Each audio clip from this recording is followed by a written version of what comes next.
Sebuah bangunan indekos di Jatinegara, Jakarta Timur terbakar. Sontak warga dan pedagang kaki lima di Jembatan Hitam dan di sekitar langsung panik. Banyaknya material yang mudah terbakar membuat kobaran api terus membesar di bagian atap bangunan.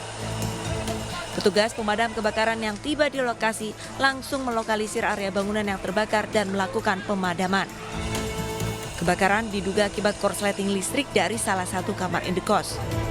Api baru bisa dipadamkan setelah 1 jam kemudian, usai petugas pemadam kebakaran mengerahkan 15 mobil pemadam kebakaran. Berdasarkan catatan dari petugas, tidak ada korban jiwa. Sementara di Madiun, Jawa Timur, sebuah rumah kontrakan terbakar saat ditinggal penghuninya untuk berdagang. Rumah yang terbakar terletak di Jalan Sanggar Manis, Kelurahan Manisrejo. Warga sekitar yang melihat api di dalam rumah langsung menghubungi petugas pemadam kebakaran. Tidak lama kemudian, 2 mobil pemadam kebakaran Kota Madiun tiba di lokasi. Penghuni rumah yang mengetahui tempat tinggalnya terbakar sempat mengalami syok saat tiba di lokasi. Diduga kebakaran terjadi akibat korsleting listrik dari salah satu kamar rumah. Beruntung, api tidak merambat ke bangunan rumah lainnya. Dari Madiun, Jawa Timur dan Jakarta, Arif Wahyu Effendi dan Den Helmi Sajangbati, iNews melaporkan. Pemirsa, polisi meringkus pelaku pembunuhan terhadap Sari Ambarwati, pemilik salon di Desa Bendungan, Kecamatan Kedawung, Sragen, Jawa Tengah. Tersangka merupakan penjual bakso yang tega membunuh korban dengan sadis lantaran sakit hati. Tim Macan Putih Unit Resmob Satreskrim Polres Sragen, Jawa Tengah meringkus Yunus, pelaku pembunuhan terhadap Sari Ambarwati, pemilik salon di Kedawung, Sragen. Pelaku merupakan pemilik warung bakso yang bersebelahan dengan salon korban. Pelaku ditangkap dalam pelariannya di sebuah hotel di kawasan Semarang. Dari hasil olah TKP, korban ditemukan meninggal tidak wajar di dalam salonnya, diantaranya dengan luka di bagian leher hingga patah bagian tulang rusuk. Menurut polisi, pelaku tega membunuh korban karena sakit hati.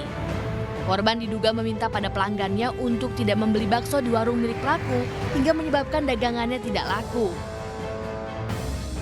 Berawal dari kejadian ini bahwa motif pelaku adalah sakit hati.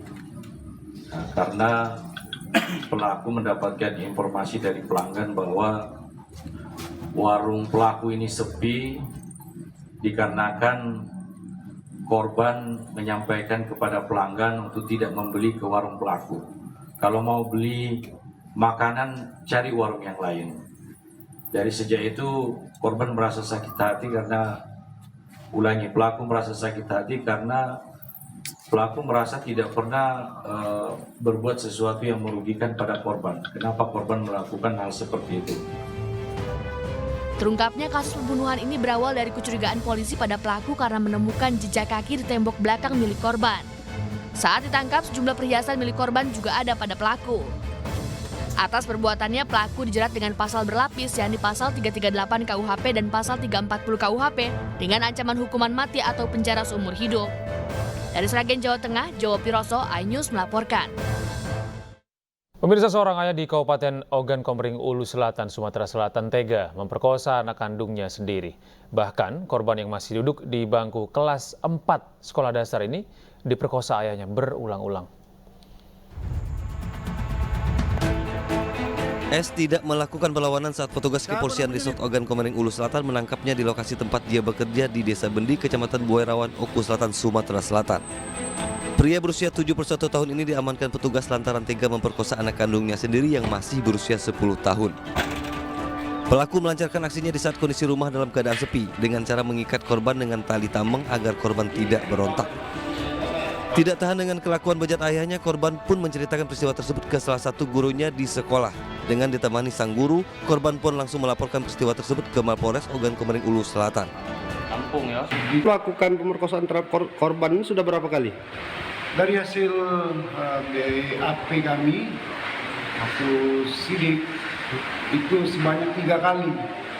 Yang pertama ada di rumah pelaku, pelapor, yang kedua di tempat pemandian, dan yang ketiga di tempat kerja pelapor. Pelaku saat ini telah diamankan di Mapolres Oku Selatan beserta barang bukti. Pelaku pun dijerat dengan Undang-Undang Perlindungan Anak dengan ancaman hukuman di atas 15 tahun penjara. Dari Kabupaten Ogan Komering Ulu Selatan, Sumatera Selatan, Teddy Hendriawan Ainis melaporkan. Kita beralih ke informasi lainnya, pemirsa Presiden Joko Widodo berpidato di sidang tahunan MPR siang hari ini. Dalam pidatonya, Presiden Jokowi bercerita soal adanya kode Pak Lurah di tahun politik ini. Presiden Jokowi membuka pidato di sidang tahunan 2023 dengan menyinggung tahun politik. Presiden mengungkit adanya tren di kalangan politikus soal arahan Pak Lurah. Jokowi mengaku sempat berpikir siapa yang dimaksud Pak Lurah, namun belakangan kode tersebut merujuk pada dirinya. Jokowi menegaskan ia bukan lurah melainkan Presiden Republik Indonesia. Kita akan menyaksikan sesi. Ya, saya jawab saja, saya bukan lurah, saya adalah Presiden Republik Indonesia. Ternyata Pak Lurah itu kode. Tapi perlu saya tegaskan, saya ini bukan ketua umum parpol, bukan ketua umum partai politik, bukan juga ketua koalisi partai. Dan sesuai ketentuan undang-undang, yang menentukan capres dan cawapres itu adalah partai politik dan koalisi partai politik. Jadi saya ingin mengatakan itu bukan wewenang saya, bukan wewenang Pak Lurah, bukan wewenang Pak Lurah. Sekali lagi, walaupun saya paham ini sudah menjadi nasib seorang presiden untuk dijadikan paten-patenan dalam bahasa Jawa, dijadikan alibi, dijadikan tameng